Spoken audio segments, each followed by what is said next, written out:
Welcome to today's episode. Welcome to today, Casey. Okay, I was gonna do it. Welcome to today's episode of It Really Happened. Sponsored by Mr. McAllister. I'm Casey. And I'm Grant. And this week on Hysterical History, we will be giving you a breakdance of the Dancing Plague of 1518.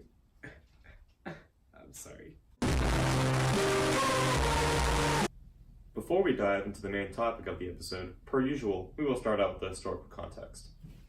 It was 1518 in Western Europe, and our topic features religion and the peasantry as a main theme.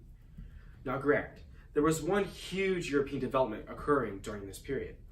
Would you like to introduce us to it? Absolutely, Casey. Alright. The development going on at the time was none other than the Reformation, a movement started by dissenters and critics of the Catholic Church's practices that emphasized a more personal relationship with God compared to relying on clergymen and the church. This split from the church caused major conflict between European countries and communities, making the Reformation responsible for a large loss of life.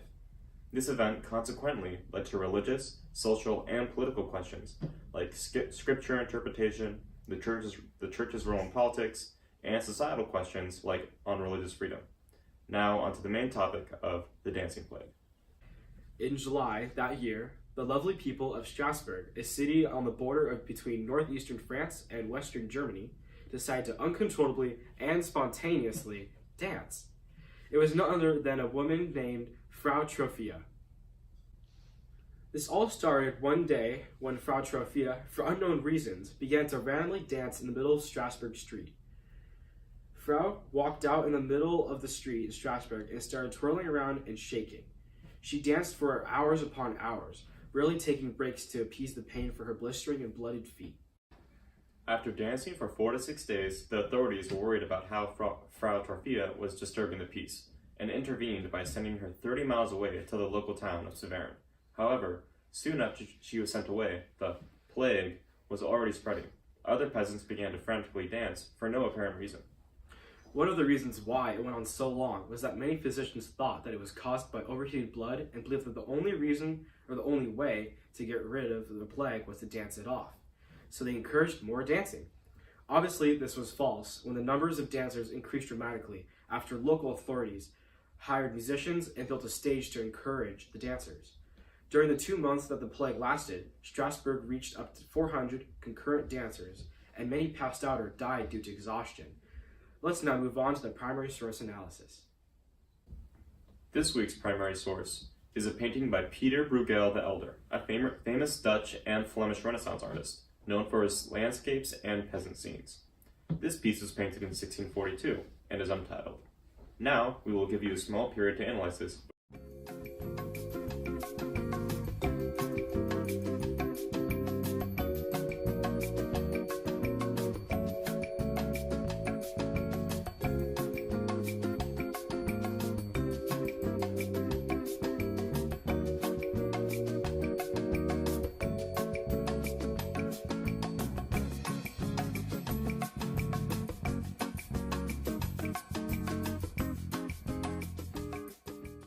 Okay, that's the end of the analysis period. We believe that this painting was meant to depict those suffering the dancing plague, and what a typical case might have looked like. If you can notice, all of the dancers being apprehended are women. Women were often associated with the occult, because they were believed to be easily persuaded by evil spirits and the devil, reflecting the long-time sexism that existed in Europe. Another noteworthy source to mention is Opus Paramerum, written by Paracelsus, an important physician, scientist, and alchemist of the German Renaissance, who also played a key role in the medical revolution. Opus Paramerum is the main body of evidence today for the specific events and timeline of the Dancing Plague of 1518. Paracelsus interviewed many people in Strasbourg to try and discern the reason for the plague. Historians value Paracelsus's contributions to the history of the outbreak, but few value his blatantly misogynistic argument that the plague started because of Frau Trophia's inherent jealous character, also blaming all the women involved for similar reasons. The last primary source we will talk about is a painting by the same painter as before, Peter Bruegel the Elder. This painting is known as Dance at Molenbeek. It is a depiction of dancing mania on the pilgrimage of epileptics to the church at Molenbeek. As you can see in the painting, there are two musicians in the middle, with women on both sides, being carried away for what we assume is because of dancing hysteria. Here is more info about the life of Peter Bruegel. He was born in 1564 and died in 1638, and is well known for his painting called The Village Lawyer. Most of his work was done in Antwerp, Belgium. He was originally born in Brussels, Belgium. Now to move on to the theories behind why the plague really occurred. There are several more theories why the dancing plague of 1518 occurred. The first of these theories is that the plague was caused by Saint Vitus, the Roman Catholic saint of dancing. Many 16th century Europeans believed that Saint Vitus had the power to curse people to dance uncontrollably, and that unless they did not worship him, they themselves might be cursed with hysterical dance. This superstition led many to believe at the time that it was the will of Saint Vitus for those in Strasbourg to be damned to dancing. Another noteworthy theory was that the plague started by a type of food poisoning that was caused by a toxic psychoactive chemical in a plant known as ergot fungi. People were normally infected by the fungi through ingestion because it commonly grew on grains of wheat, which were used for making bread.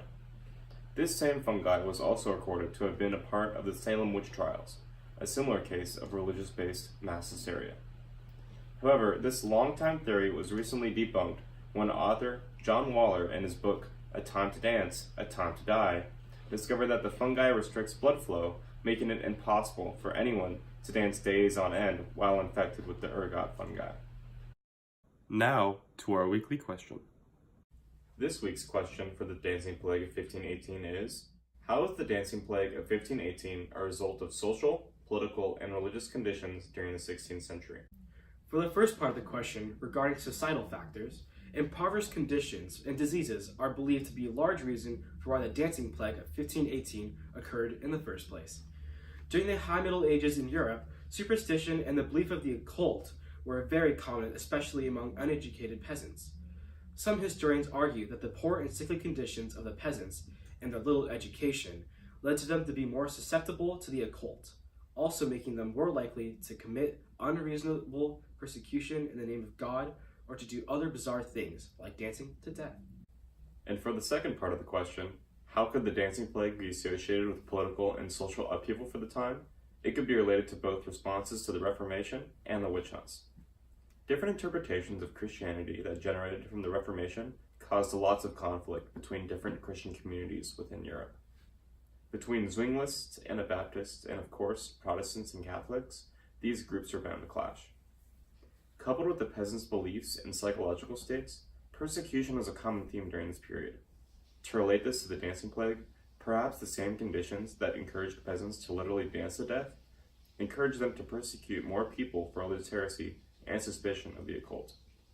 Inversely, perhaps peasants would not be as vindictive and suspicious had they been in better conditions. Alrighty, thank you for watching our weekly program. Yes, thank you very much. We hope you learned something valuable, and maybe you can even use this knowledge on your AP Euro exam. We hope you stop by next week for Hysterical History, while we dive into Nikita Khrushchev and Fidel Castro's recently discovered intimate relationship. So that's why Khrushchev gave him those missiles. That's it, folks. Have a good one. See you later.